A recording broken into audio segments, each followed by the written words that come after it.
Las noticias en Televistazo, con Gabriela Baer y Stephanie Espín.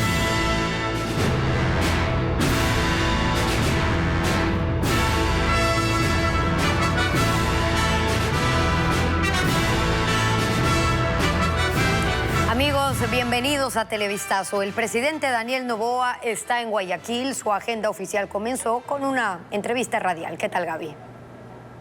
Hola, Steffi y amigos. En la entrevista, Noboa abordó, entre otros temas, las preguntas de la consulta popular y la relación que mantiene con los bloques legislativos.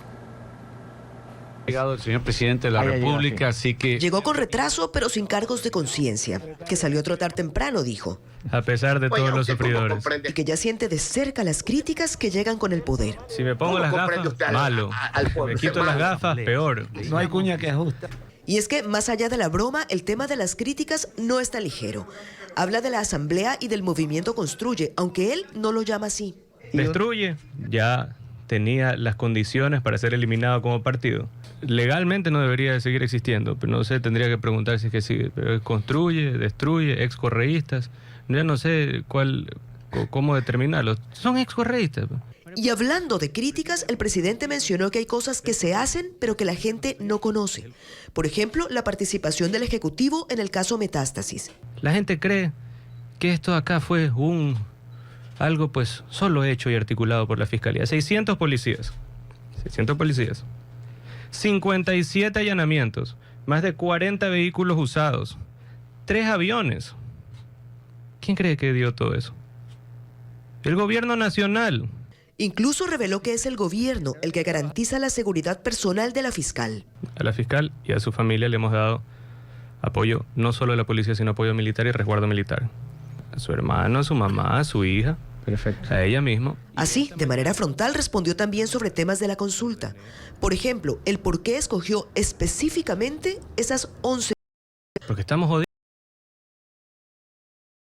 Preguntas son de seguridad y una de generación de empleo, la que tiene que ver con los casinos, aunque reveló que esas 11 preguntas no serán las únicas. Sí, vamos a mandar adicional. Si quiere venir una pregunta válida, buena, de parte de los socialcristianos, de RC, de Destruye o de los independientes, ahí está bien, pues es válida la pregunta, la enviamos a la Corte Constitucional, se aprueba, perfecto. De hecho, esta mañana la ministra de Gobierno anunció que habrá 5 preguntas más, aunque ni ella ni el presidente confirmaron cuáles serán los temas. También para promoción turística. Hoy en día...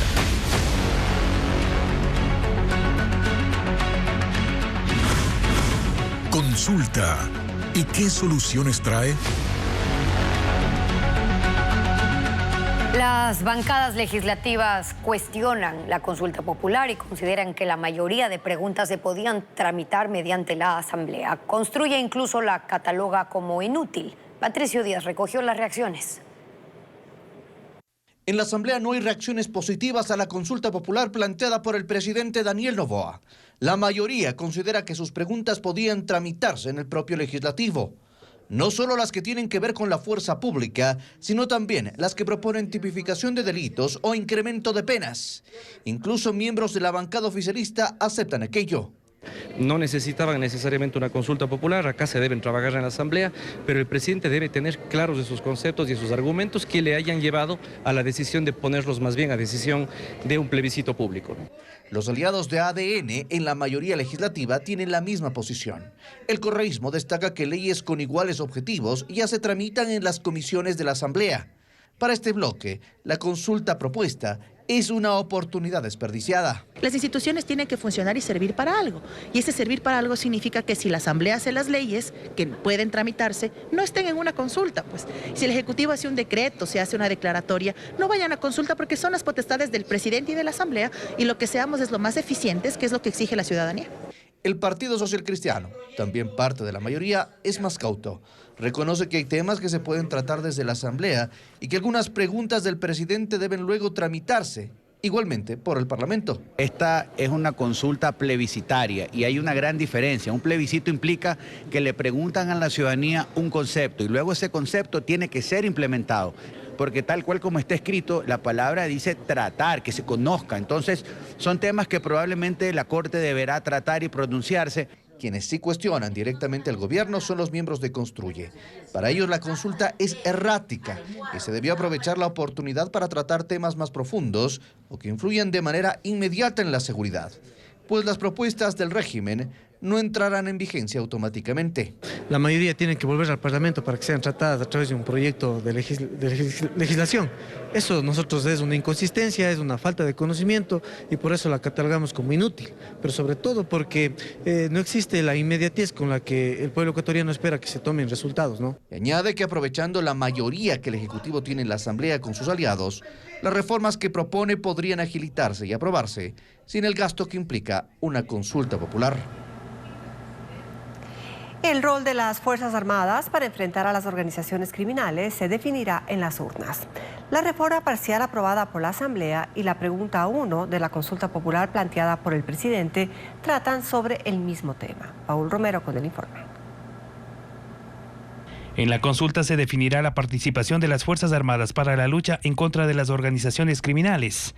Lo curioso es que hay dos propuestas sobre el mismo tema.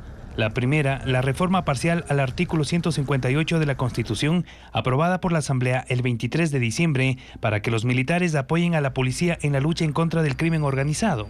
El texto está en la Corte Constitucional para el control de rigor y debe pasar a referéndum aprobatorio. Este cambio en el rol de las Fuerzas Armadas fue planteado como enmienda constitucional por el expresidente Guillermo Lasso en la consulta popular de septiembre de 2022. La Corte no calificó la pregunta por tratarse de una reforma parcial y duró más de un año en ser aprobada por el Parlamento. Una vez que el texto supere el control constitucional, el Consejo Nacional Electoral deberá convocar a referéndum en 45 días. La segunda es la planteada este martes por el presidente Daniel Noboa en la pregunta número 1 de la consulta popular. Él propone que los ecuatorianos autoricen a que las Fuerzas Armadas actúen para prevenir y erradicar la actividad de organizaciones criminales que operan dentro y fuera del país. En los considerandos y anexos, tanto de la reforma parcial del artículo 158 de la Constitución como de la consulta popular, que se refiere al mismo artículo, se justifica la intervención militar en la lucha contra el crimen organizado porque el trabajo de la policía ha sido rebasado. Es decir, las dos preguntas apuntan al mismo objetivo. Más bien con la enmienda que propone o que ya aprobó la Asamblea Nacional, le estamos dando un poquito más de fuerza, capacidad para accionar, para decidir y para actuar a las Fuerzas Armadas en apoyo complementario a la Policía Nacional. Si la pregunta 1 es aprobada por la Corte, la consulta se daría en aproximadamente 2 meses. Por esta razón, las autoridades analizan llevar ante los electores las dos propuestas el mismo día.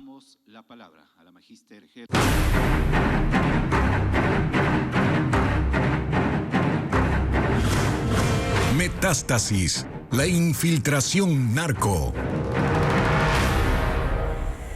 5 de los 8 vinculados al caso Metástasis tienen orden de prisión y entre ellos Javier Jordán, Daniel Salcedo y el abogado del narcotraficante Leandro Norero. Esta madrugada el juez Felipe Córdoba dispuso a la policía que los detenga. Jacqueline Rodas con la decisión judicial. La audiencia duró más de 15 horas. Los abogados esperaron hasta las 2:30 de la madrugada de este jueves para conocer la resolución. El juez Felipe Córdoba dictó prisión preventiva para 5 de los 8 vinculados al caso Metástasis. Dispuso que la policía ubique y detenga a Javier Jordán, quien vive en Estados Unidos, Daniel Salcedo, que según la fiscal está en Panamá, Cristian Romero, abogado de Leandro Norero con ubicación desconocida, Fabián Camposano, operador del narcotraficante, y Jairo Vargas, acusado de llevar el efectivo para pagar sobornos a jueces. Sin embargo, Córdoba no aceptó oficiar a Interpol para que emita la orden internacional de localización y captura para Jordán, Salcedo y Romero, como lo solicitó Diana Salazar. Señaló que no le han entregado la documentación que avale que están fuera del país. Para el presidente de la Corte de Justicia de Manabí, Carlos Zambrano, el fiscal de Santo Domingo, Víctor Alcíbar, y el policía Fernando García, el juez dispuso presentación periódica y prohibición de salida del país. Con este nuevo grupo de procesados, la instrucción fiscal se extiende hasta abril y por la información que se ha descubierto en los chats, Salazar advirtió que prevé imputar a más personas. Ella dispuso diligencias para recabar información en bancos, la Unidad de Análisis Financiero UAFE, el Servicio de Rentas Internas y convocó a rendir versión el próximo 9 de enero al juez de la Corte Nacional, Luis Rivera, quien aparece en los chats y no acudió al primer llamado. También atendió el pedido del expresidente del Consejo de la Judicatura, Willy Wilman Terán, preso en la cárcel 4. Para que rinda versión, la jueza Rita Bravo deberá acudir el 15 de enero junto con David Hacho y Roberto Guzmán, citados para la misma fecha. Según el presidente Daniel Noboa, la seguridad de la fiscal general y de su familia se reforzó tras las alertas de atentado que ella denunció. Agregó que se trasladará a 3 cabecillas de los Lobos a la cárcel La Roca.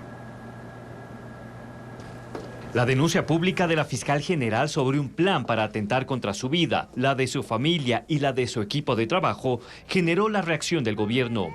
Diana Salazar acusó a Fabricio Colón Pico, aliado del grupo criminal Los Lobos, de planificar el atentado. En respuesta, el presidente Daniel Noboa anunció que 3 cabecillas de Los Lobos serán trasladados a la cárcel de máxima seguridad La Roca en Guayaquil y ordenó reforzar la seguridad de la fiscal y su familia.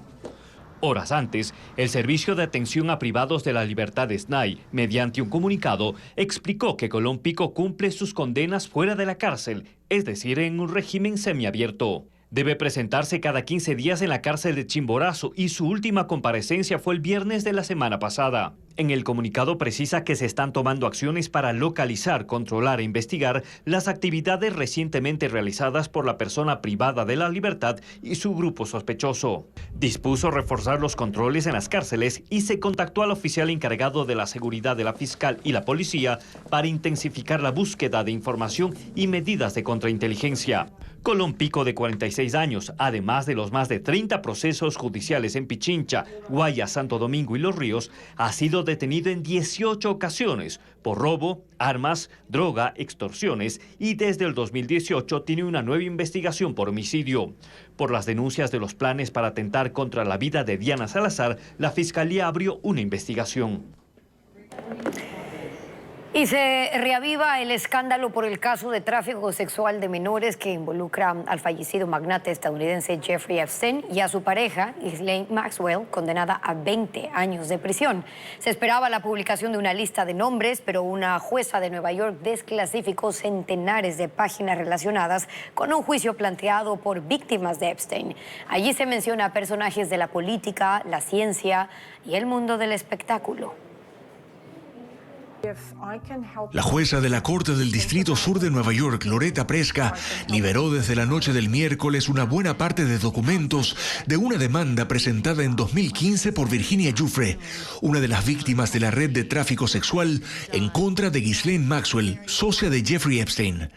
La acusada ayudaba a reclutar a jóvenes menores de edad para mantener relaciones sexuales y participar de orgías con clientes y amigos de Epstein, incluso en su mansión en Islas Vírgenes estadounidenses.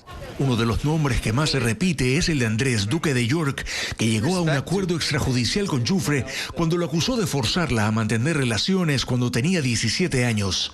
El caso ya era público y llevó a que Andrés fuera despojado de sus títulos. En los documentos, la denunciante menciona que como parte de la red mantuvo relaciones con un empresario hotelero, con el ex gobernador de Nuevo México, Bill Richardson, y con otras personas. Giuffre mencionó que cuando cumplió 17 años fue contratada en el Club Mar-a-Lago, propiedad del expresidente Donald Trump, para convertirse en masajista de Epstein, lo que incluía la realización de actos sexuales, pero no vincula a Trump como cliente de la red. Y de otro expresidente, Bill Clinton. Otra víctima testigo del caso, Johanna Schoberg, asegura que en una ocasión Epstein le dijo que a Clinton le gustaban jóvenes, refiriéndose a las chicas. Clinton ha reconocido que voló en el avión privado de Epstein en 2002 y en 2003, pero que no sabía de los terribles crímenes del multimillonario. Schoberg también indica que se encontró con Michael Jackson en la mansión de Epstein en Palm Beach, Florida, al que dice que no le hizo ningún masaje, y en otra ocasión se topó con el mago David Copperfield. Este le preguntó, según su declaración, si sabía que estaban captando a más chicas. Y en un correo de Epstein a su socia Maxwell, este buscaba negar las acusaciones respecto a que el fallecido astrofísico Stephen Hawking había participado en una orgía con menores de edad. Otros documentos contenidos en 900 páginas ocultan la identidad de posibles clientes de Epstein, dado que las víctimas denunciantes han preferido mantener el anonimato, pero más archivos serán desclasificados en los próximos días y semanas.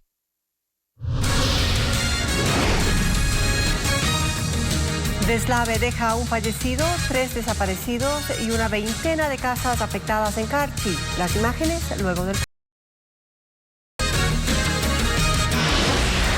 Y además, 152 artículos de Europa ingresarán a Ecuador con arancel cero. Le diremos qué productos constan en la lista.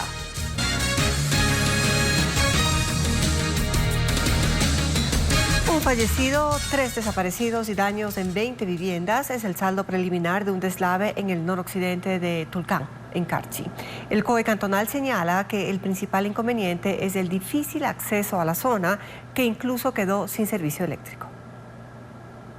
Fue a las 3 de la madrugada de este jueves cuando se alertó a la línea de emergencia de un deslizamiento de tierra de gran magnitud en el sector conocido como La Cascada, una zona rural del cantón Tulcán cerca a la frontera con Colombia. Con la luz del día en improvisadas camillas, comuneros rescataron a 5 personas que resultaron heridas, pero 2 niños siguen desaparecidos. El COE cantonal se reunió de urgencia. Hay un fallecido y también la evacuación de 40 habitantes del área. Y 20 personas prácticamente sin su vivienda. La ayuda inmediata se complica debido a la lejanía del sector, al que se llega en aproximadamente 4 horas por una vía de segundo orden y una caminata de 2 horas por terreno agreste. Por ello, está previsto que un helicóptero de las Fuerzas Armadas se traslade al sitio. Mientras avanza por tierra, un equipo del Cuerpo de Bomberos de Tulcán y del Grupo de Operaciones para las labores de búsqueda.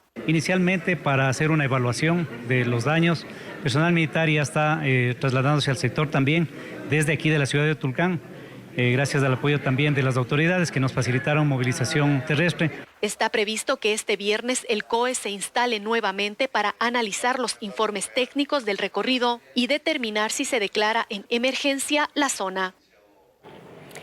Esta mañana se registró un nuevo deslave en la vía Cuenca-Girón Pasaje en Azuay. Un tramo en el kilómetro 114 en el sector Vivar fue cerrado al tránsito. Un camión quedó atrapado en el lodo, lo que también causó que se averíe una máquina del Ministerio de Transporte. Hay largas filas de vehículos cuyos conductores esperan la rehabilitación de esta carretera que conecta a Azuay con la costa.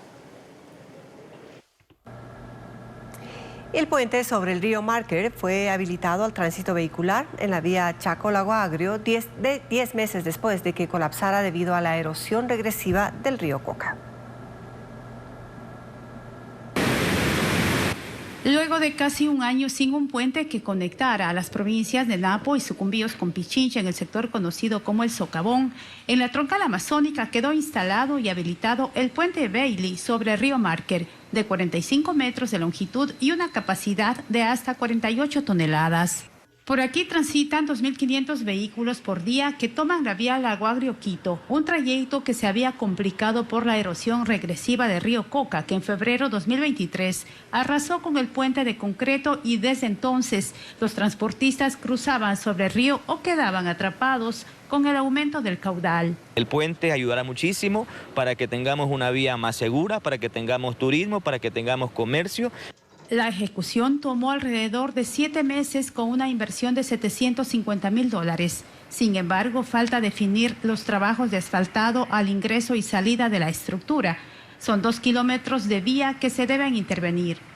De terrenos que todavía no están compactos, son tierras que prácticamente de un momento al otro se mueven, ahí se aflojan y los accesos al puente no están limitados, no tienen bases firmes. Este puente Bailey además ha reactivado la conexión entre las comunidades de El Reventador, Cascales, Gonzalo Pizarro de Sucumbíos y el Chaco de Napo, donde habitan cerca de 23.000 familias. 152 artículos europeos ingresan a Ecuador desde este mes con arancel cero. En la lista constan productos de belleza e higiene. Adriana Bermeo explica desde cuándo deberían bajar los precios de estos productos.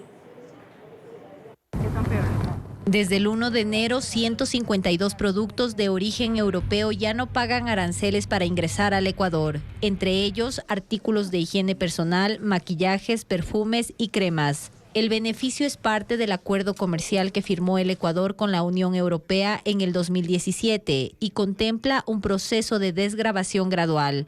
En el caso de los productos de belleza y aseo, hace 7 años tenían el 18% de arancel, en el 2020 el 10%, en el 2023 el 3%, ahora es del 0%.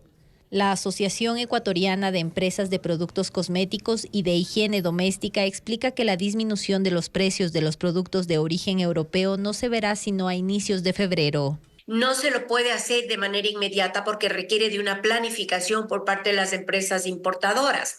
Alrededor de unos 15 días, casi un mes, tomará ese reajuste incluso dentro de los sistemas. Aguas de tocador, desodorantes, pasta dental, tintes para el cabello e incluso ácido hialurónico inyectable están en la lista de productos con arancel cero. También materia prima y máquinas para la fabricación de perfumes, jabones, cremas y productos capilares que se importan desde Alemania e Italia. Por eso, la disminución de los aranceles tiene un 5% de impacto a la baja en los costos de producción. Desde el 2017 que inició la reducción de impuestos, se ha incrementado en 15% la venta de artículos cosméticos europeos. El mercado de la higiene personal y belleza mueve $1.300 millones al año en el Ecuador.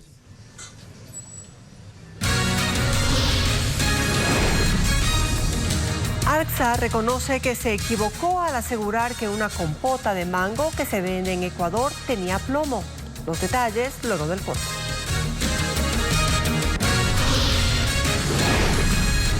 Y en Nueva York, todos los vendedores ambulantes del puente de Brooklyn serán desalojados. Y entre los migrantes, $1.000 millones aspira a recortar el gasto el gobierno durante el 2024. Los ajustes se realizarán en empresas públicas y entidades estatales.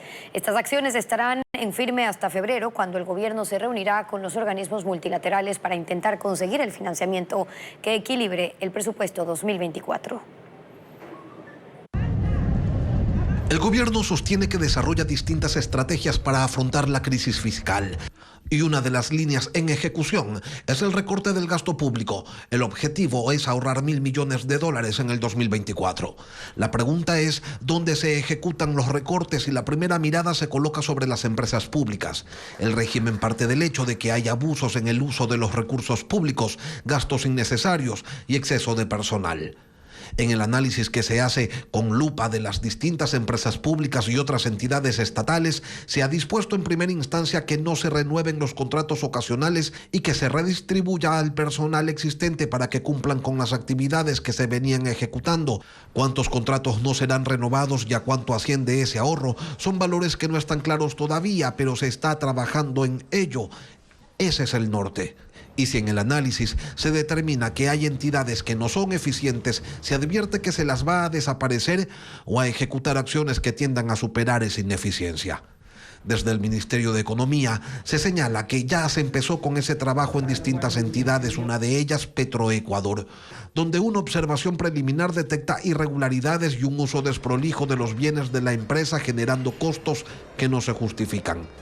El objetivo final de esta política de austeridad es contar con un elemento adicional en el plan económico que será presentado a los organismos multilaterales de crédito a finales de enero o inicios de febrero en Washington, con la intención de obtener el financiamiento que permita hacerle frente a las obligaciones fiscales del 2024.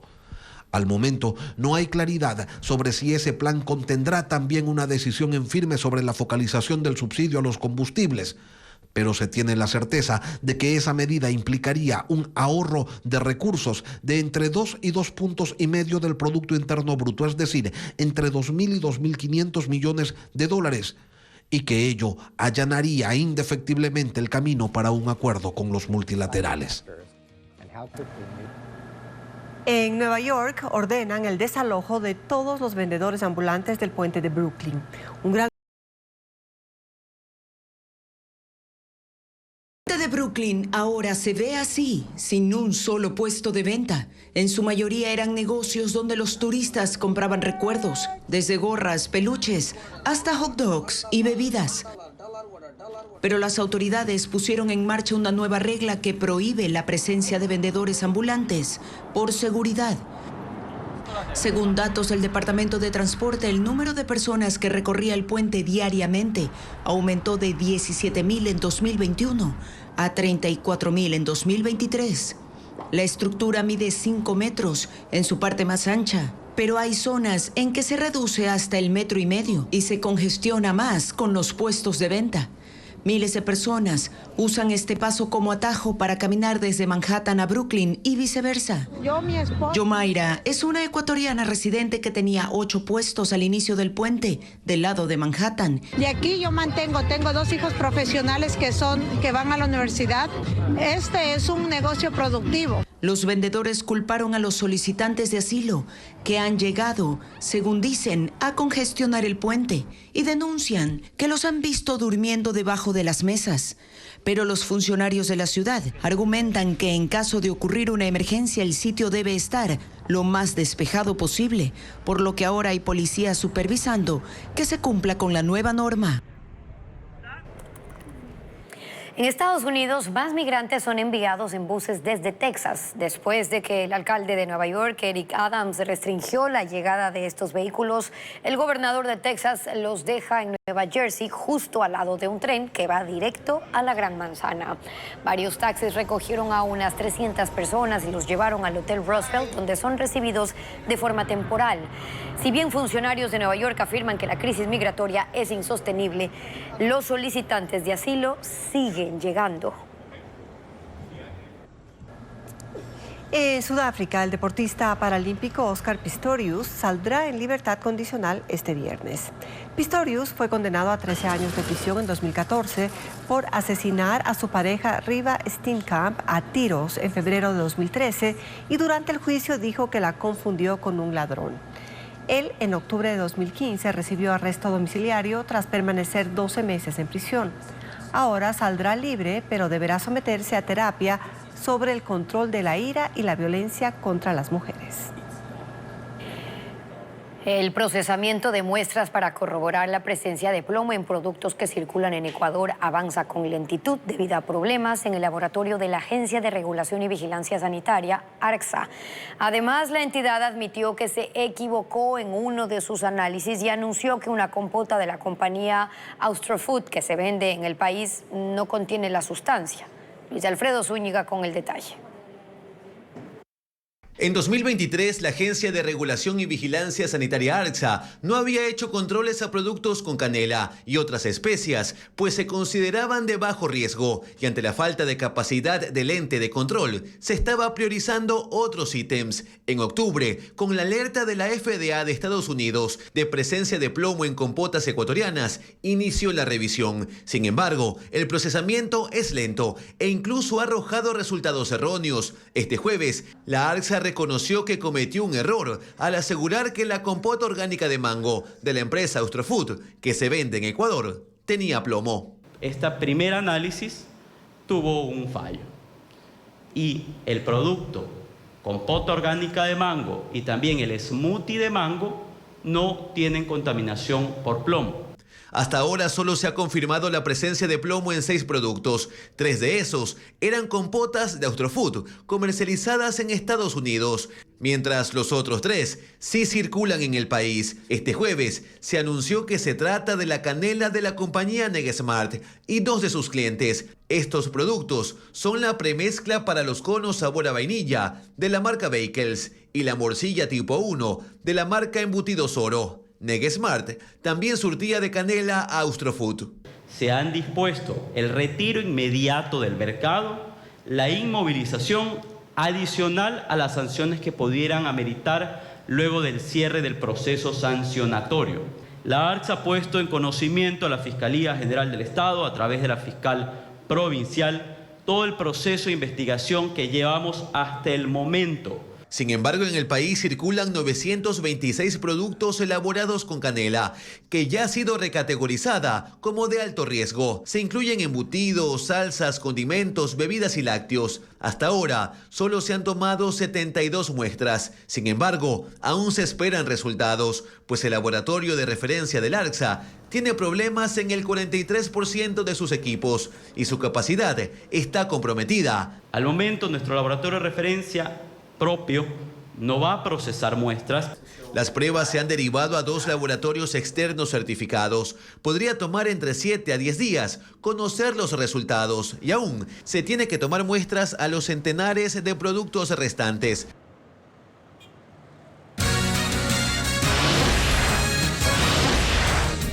2 cárceles de máxima y super máxima seguridad serán construidas desde la próxima semana. ¿En qué provincias? Entérese en breve.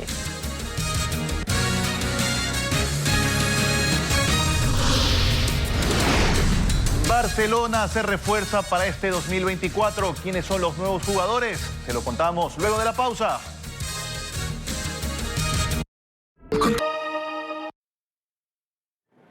El presidente encabeza la reunión del Consejo de Seguridad Pública y del Estado que arrancó cerca del mediodía en la gobernación del Guayas. Luisa María Heredia está en esa cobertura. Sí, de hecho es la primera reunión del COSEPE con el Frente de Seguridad del gobierno de Daniel Noboa ya completo. Luego del encargo de la Secretaría de Seguridad Pública del Estado a Arturo Félix, quien deberá eliminarla, y del nombramiento del empresario Michel Sensi como director del Centro de Inteligencia Estratégica esta semana. Ellos, al igual que los ministros de Defensa, Giancarlo Lofredo, de Gobierno y del Interior, Mónica Palencia, el director del SNAI, Luis Eduardo Saldumbide, y los comandantes de la Policía y las Fuerzas Armadas, más otras autoridades de la función judicial, están reunidos aquí. La ministra fue cuestionada sobre la ejecución del Plan Fénix. Reiteró que está en marcha y precisó algunas de las acciones realizadas. En 37 días ha dado muchos resultados. Nuestra Policía Nacional se está autodepurando. Y yo insisto en esto, porque se está autodepurando. Hemos visto lo que ha pasado de las depuraciones de otras instituciones. Es parte del Plan Fénix, nuestra lucha frontal contra la corrupción, en donde no es que nos quedamos a nivel de discurso, hay operativos concretos. Hemos logrado vinculaciones, no solo UAFE, SRI, que es fácil decirlo, pero hacerlo es todo un proceso. Hemos logrado ya visitar la mayoría de los depósitos temporales y hemos logrado que se coloquen escáneres. Y respondió también a las críticas, asegurando que el equipo designado por Daniel Noboa para el manejo de la seguridad sí tiene experiencia en la materia. Una cárcel de máxima seguridad en Pastaza y otra en Santa Elena de super máxima seguridad se construirán desde la próxima semana, según el gobierno. Así busca inaugurar un sistema de control y administración penitenciaria. El régimen maneja con hermetismo la información, pero las constructoras serían empresas mexicanas. Hernán Higuera con el reporte. Con hermetismo y sin datos de contratación ni montos, el gobierno planea poner la primera piedra el 11 de enero para construir 2 megacárceles que, según el presidente, contribuirán a solucionar el problema penitenciario. Hay un plan secreto con mínimas señales. Hay un plan bonito. No se lo cuente a Fito todavía. No me lo va a contar. No se lo cuente a Fito todavía. No se han hecho públicos los lugares donde el presidente pondrá esa primera piedra. La ministra de Gobierno, Mónica Palencia, habló de Pastaza y Santa Elena. Se sabe que serán similares al centro de confinamiento del terrorismo que Nayib Bukele construyó en Tecoluca, a 74 kilómetros de San Salvador, la capital de El Salvador. De hecho, los diseñadores y constructores de las nuevas cárceles serán asesores israelíes y constructores mexicanos, los mismos que contrató Bukele, según dijo Daniel Noboa. Son los mismos diseñadores, son las mismas compañías, es la misma gente. Es cooperación israelí en el diseño de las cárceles de Max, Supermax y la segmentación para delitos menores y contravenciones. Es un sistema que no es que lo inventó Bukele, es un sistema que venía de México.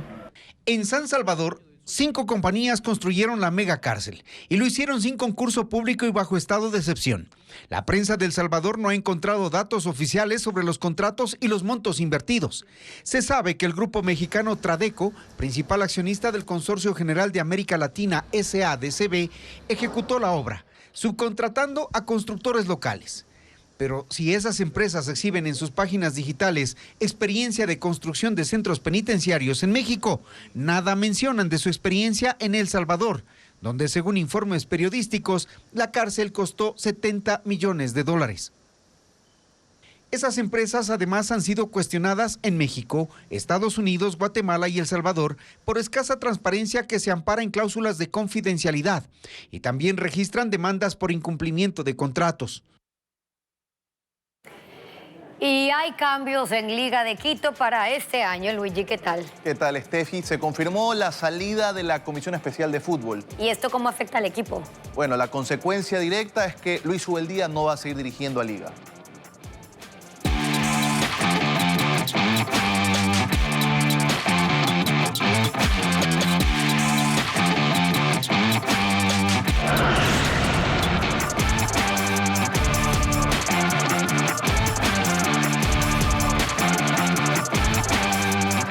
Isaac Álvarez, presidente de Liga Deportiva Universitaria, reveló que la Asamblea de Socios del club decidirá que la comisión especial, presidida por Esteban Paz, no continuará administrando al equipo de fútbol. Este lunes a las 5 de la tarde, los socios de Liga sesionarán para ratificar esta decisión. Además, Álvarez indicó que la postura de Luis Ubeldía fue la de dejar a Liga por el cambio de estructura. Se espera que en los próximos días se conozcan los nombres del nuevo entrenador y refuerzos. De 5 minutos en el partido.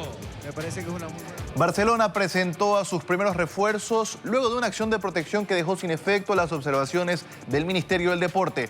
Aníbal Chalá y Alex Rangel fueron presentados en videos publicados en las redes sociales del club. Además, Antonio Álvarez, presidente de Barcelona, confirmó la llegada de los jóvenes Richard Borja y Yandri Gómez, así como también las renovaciones de Leonay Sousa, Fernando Gaibor y Pedro Pablo Perlaza. El lateral derecho Byron Castillo fue anunciado como refuerzo de Peñarol de Uruguay. Tras su paso por el fútbol mexicano, Castillo sumará una nueva experiencia internacional. El club no ha confirmado la condición ni el tiempo del contrato de Castillo. Y medios uruguayos han señalado y han hecho eco de esta noticia, recordando también su situación con la selección ecuatoriana. Atentos con esta noticia porque el Consejo Directivo de Pan Am Sports retiró la sede de los Juegos Panamericanos del 2025 en Barranquilla. Esto por incumplimientos de la ciudad al contrato. El gobierno colombiano intenta, por medio de una gestión del presidente de Chile, Gabriel Boric, establecer nuevamente contactos con Pan Am Sports para recuperar la organización del evento deportivo, mientras que en Brasil señalan que Sao Paulo alista su candidatura para ser la sede de los próximos Juegos Panamericanos. Rafael Nadal sigue mostrando un gran nivel en su regreso a la actividad deportiva. El tenista español se impuso ante el australiano Jason Kubler en parciales de 6-1 y 6-2. Y de esta manera Nadal ya se perfila como el gran favorito a ganar el Abierto de Brisbane. Sus fanáticos esperan que esta temporada Nadal sume un nuevo Grand Slam a su palmarés.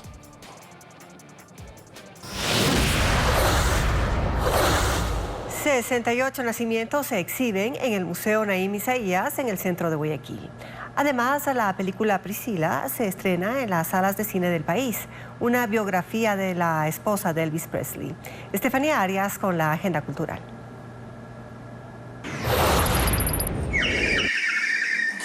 Las marujas navideñas regresan al escenario. Esta comedia, interpretada por Elena Torres y Juana Guarderas, se presentará en el Teatro Patio de Comedias en Quito. Las dignas damas del Comité de las Marujas están listas para un agasajo navideño. Las funciones serán este viernes 5 y sábado 6 a las 19 horas y domingo 7 a las 18 horas. Son 68 nacimientos exhibidos en el Museo Naim Isaías en el centro de Guayaquil. Una muestra que se mantiene en este espacio cultural por el Día de los Reyes, que se conmemora el 6 de enero. Cada una de estas piezas y cuadros muestra la celebración del nacimiento de Jesús desde la colonia, es decir, desde el siglo XVIII hasta la actualidad. Figuras y pinturas que podrán observar hasta este sábado de 9 de la mañana a 5 de la tarde.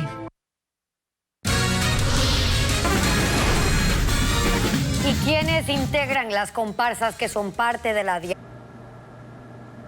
Cada vez más mujeres conducen motocicletas en el país. Mientras el mercado de autos decreció en un 3%, el de motos aumentó en un 12%. Elaine Sánchez trae el reporte. El mercado ecuatoriano de motocicletas es el sexto más grande de Latinoamérica después de Brasil, Argentina, Colombia, Perú y Guatemala. Este auge se explica, según la Asociación de Empresas Automotrices, porque las motos se convirtieron en una herramienta de trabajo y de bajo costo. La inversión en promedio es de $1.500.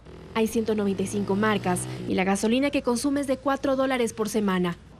El tráfico también incide, por eso las licencias tipo A en mujeres suman 36.113, 30% más en los últimos 2 años.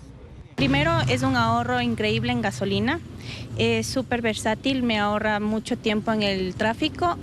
En escuelas de conducción, lidera la presencia femenina, al ser un requisito previo para sacar la licencia. El 70% de estudiantes son mujeres, frente al 30% de hombres que se capacitan durante 7 días en clases prácticas y teóricas. Nosotros tenemos pues un incremento en las mujercitas que quieren ya legalizar documentación. Hay muchas mujeres que ya saben conducir moto. La moto también es un transporte peligroso. Diariamente ocurren 121 accidentes en el país. El exceso de velocidad es el principal motivo, luego de las maniobras temerarias e imprudentes. En total hubo 32.678 accidentes de tránsito. Los municipios con más reportes son Quito, Santo Domingo de los Áchilas, Cuenca, Guayaquil y Machala. Durante el primer trimestre del 2023, según la Agencia Nacional de Tránsito, 3.636 mujeres estuvieron involucradas en siniestros de tránsito, mientras que los hombres sumaron un total de 11.263. Jugar dominó, ajedrez y atravesar un laberinto sin ver es posible. 400 ciudadanos lo demostraron en 10 ejercicios sensoriales desarrollados por el Centro de Apoyo para Personas con Discapacidad Visual, 4 de enero. Lo reporta Vanessa Robles. Atravesar un laberinto sin ver. Ese fue el desafío para 400 voluntarios de colegios y universidades. Con los ojos vendados y muy atentos a lo que escuchaban, iban avanzando. Con el tacto, analizaron una versión en miniatura del escenario antes de ingresar y ya en 5 metros de ancho por 12 de largo, recorrieron 5 estaciones. Los sonidos de una campana, un envase de vidrio, un llavero y cascabeles eran la guía. Pero también sus manos. En cada parada debían recoger un banderín y así continuar a la siguiente fase. El trayecto de 8 minutos finalizaba bajando por una rampa. Fortalece otros sentidos, pero también hay inseguridad, hay un poco de miedo porque uno no... Solo estamos siguiendo a través del tacto. A veces cuando los he visto en la calle o cuando cogen buses, me pregunto cómo hacen para coger el bus, para saber dónde se bajan, pero no es fácil realmente, no es fácil, sí. Esa fue la propuesta del Centro de Apoyo para Personas con Discapacidad Visual 4 de enero, pero los ejercicios continuaron con demostraciones de ajedrez. Leonardo Basurto tiene 9 años, es un experto en este tablero. Aunque no ve, se guía por los relieves, las formas y puntos superiores de las piezas negras para diferenciarlas de las blancas. Aquí juega con una estudiante de la Universidad de Guayaquil y lleva la delantera. En este caso, yo estoy amenazando a este peón que lo voy a comer. En este ejercicio, había que clasificar las piezas según las texturas. El que lo hace primero gana. Otra prueba fue adivinar palabras del sistema de lectoescritura braille. Aarón, en cambio, juega dominó con Gladys. Las piezas se deben unir según las texturas. Ellos son parte de los 450 niños y adultos inscritos provenientes de 5 cantones que abrieron las puertas al público para estos ejercicios sensoriales. La Orquesta Sinfónica Juvenil y la soprano Carolina Varela se presentarán en un concierto en Quito. Además, el ecuatoriano Amantina estrena sencillo. Más información del espectáculo con Ana María Palacios.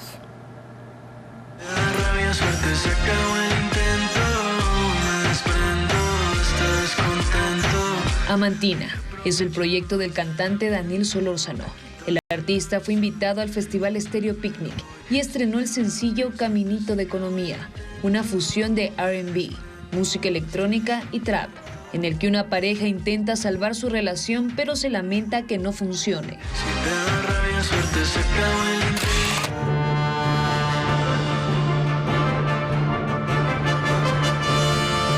Por el Día de Reyes, se realizará el concierto Cultura de Paz a las 19 horas en Quito, en la Iglesia El Jirón, con la Orquesta Sinfónica Juvenil y la soprano Carolina Varela, miembro de la Ópera de Roma.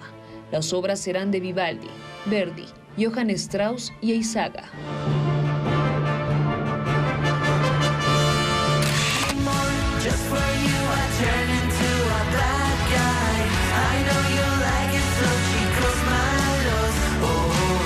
La agrupación cuencana Ale Teléfono, liderada por Leo Espinosa, y el cantante de pop Estela, lanzaron su disco Camino a la Fama, con canciones en inglés y español. Le Teléfono culminó el año con una gira internacional, con presentaciones en Buenos Aires.